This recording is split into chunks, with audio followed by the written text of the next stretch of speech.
Welcome back to MLG Squid identifies the 64 plus genders, guys. If you haven't watched part 2 and also part 1, of course, I recommend you do, obviously, before you watch this one, because we've already gone through 25 genders, guys. I counted last episode, we got done with 14 of them, and we still have 13 more to go just within the G's. So we better get a move on here. So the first one here is, and I will put them in the top right of the screen while I'm reading them. The first one is gender expression. So gender expression is the way someone expresses gender through behavior, mannerisms, interests, physical characteristics, or appearance. It's often, but not always, they always put that in there, described using terms such as masculine, feminine, neutral, androgynous.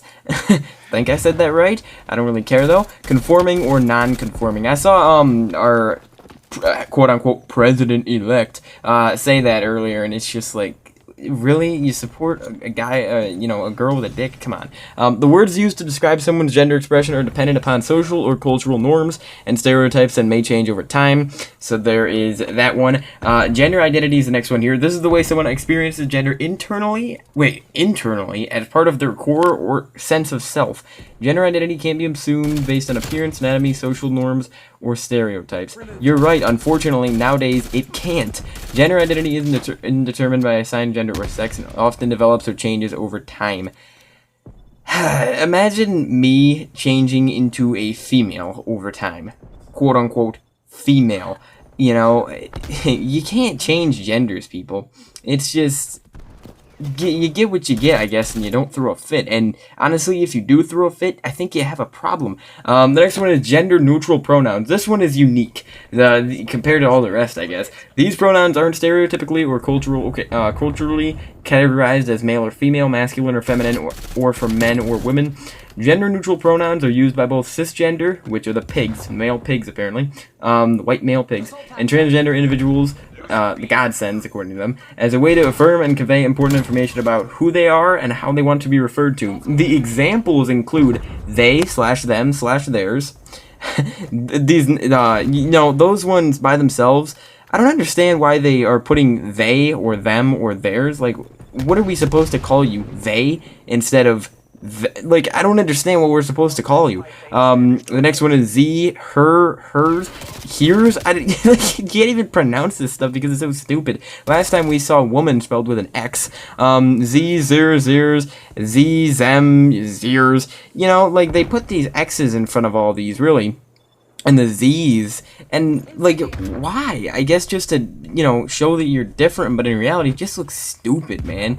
You're cluttering up our lives, our English life with absolute stupidity. Gender non-conforming. I'm actually interested in what this one is, because of course, quote-unquote president-elect Joseph R. Biden said this. BLM, Biden's laptop matters. Okay, this term is used to describe people with gender expression or presentation that's different from cultural or social stereotypes associated with the person's perceived or assigned gender or sex. Gender non-conforming isn't a gender identity, though some people do self-identify using this term. It doesn't convey any information about the way someone experiences gender internally. What do they mean by internally? Is gender inside you? Like, do you have like an egg inside you that's just growing that's like your gender or something?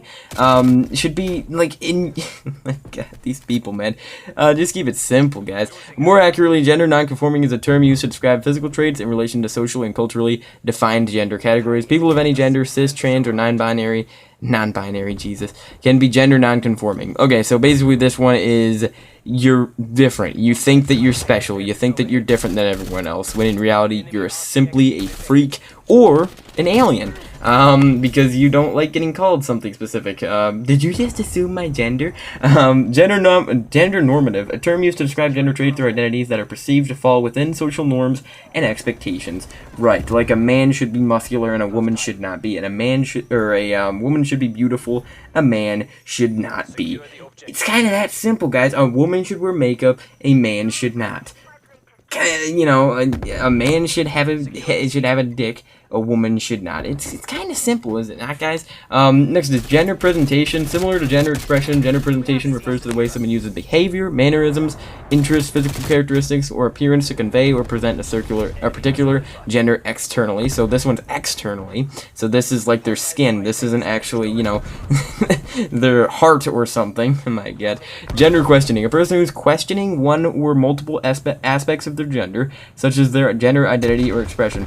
Imagine going up to someone, I don't know, like an equality march or something like that, and asking them, hey, what's your gender? And then they, before they get, you know, all mad and call you a cis male pig or something like that, they say that their gender is gender questioning. The next one is gender roles, interests, behaviors, and mannerisms that a society or culture assigns to a particular gender or to the things expected of a person based on their assigned, perceived, or actual gender. Gender roles change over time and across cultures. Well, like I just went over, men should not be wearing makeup.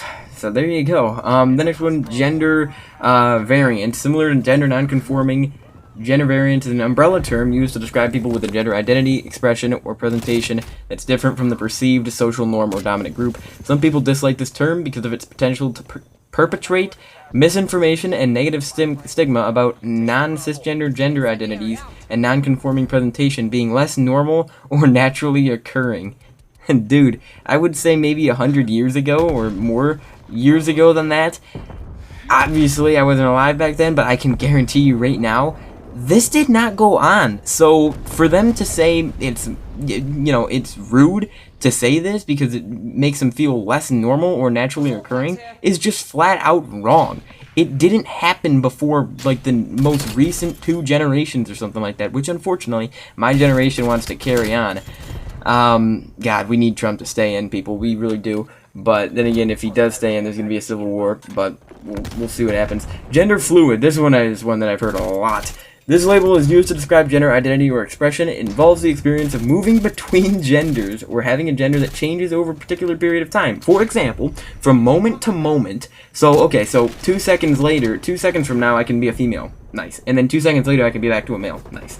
Nice, guys. Makes a lot of sense. Day to day, month to month, year to year, or decade to decade. So you change as you kind of go along, you know. You not only change your, you know, you not only mature throughout life, but you also change your gender every couple of seconds, you know. Next one, we have gender fuck right here. So similar to the term gender bender, gender fuck involves the act of combating or dismantling the gender binary and stereotypes through a gender identity, expression, or presentation that challenges existing norms and expectations in a given cultural context. Again, they want to tear down the walls of the normality, I guess, which is why they use cisgender as an insult. Which doesn't make any sense, because we went over that one last episode, and it's the most normal one on here, unfortunately. Genderqueer. This non-binary gender identity and term describes someone with a gender that can't be categorized as exclusively male or female or exclusively masculine or feminine. People who identify as genderqueer experience and express gender many different ways. This can include neither both or a combination of male, female, or non-binary gender. So here we go with the combination again, and here we go with it saying this can't be categorized as exclusively male or female.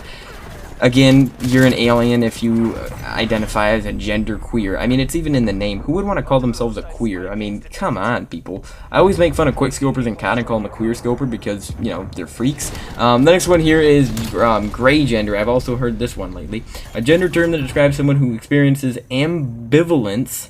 I don't even know what that word means, about gender identity or expression and doesn't fully identify with a binary gender that's exclusively male or female. Okay, so you know what is this word? I got a little bit of time left. Let me just search up what this word means. The state of having mixed feelings or contradictory ideas about someone. Okay, so that's what I thought, you know, mixed feelings. Okay, so you're not confident that you're a man if you have a penis. Nice. Okay, anyways though, guys, I think I'm gonna end it there. We got through all of the G's. Next up is terms I to P, and we'll probably try to finish that next episode. I'll probably try to get like a little bit more gameplay than I did in this one. But this is gameplay from a few days ago, which is why I'm still using the M16. But yeah, so next I should be using the MP5. I might get some Fireteam Dirty Bomb gameplay because I was actually playing that today just to try to rank up guns faster, and I actually ended up having a decent amount of fun with it. I just hate the respawn time. I'm not a type of person that it plays that. That's why I hate Modern Warfare maps so much, if it's not Shipment or Shoot House, but mainly just Shipment. But anyways, though, guys, I'm gonna end it there. Hopefully tomorrow I should have part 4 out, because yes, it's sad that I have had to do 4. This is the 3rd video that I've had to do learning about all the different genders. It's just pathetic. Obviously, I don't believe in any of this if you don't know my stance on it. It's just, I just do this just to kind of entertain you guys and entertain myself, because it's just unbelievable. You gotta learn about these things. You gotta learn about how stupid people are. But yeah, anyways, though, guys, that's gonna be it for the video. Hopefully you guys did enjoy it. Like I said, part 4 should be out tomorrow. I don't know if I'll upload another video in the morning like I have been, but we'll see, because I'm kind of running out of ideas. Yeah, because I've been doing it for like the last week or something like that. Been uploading a lot. But anyways, though, guys, thanks so much for watching. I will see you all the next one. Check out some of my other videos, and yeah, I'll see you soon, guys. Peace out.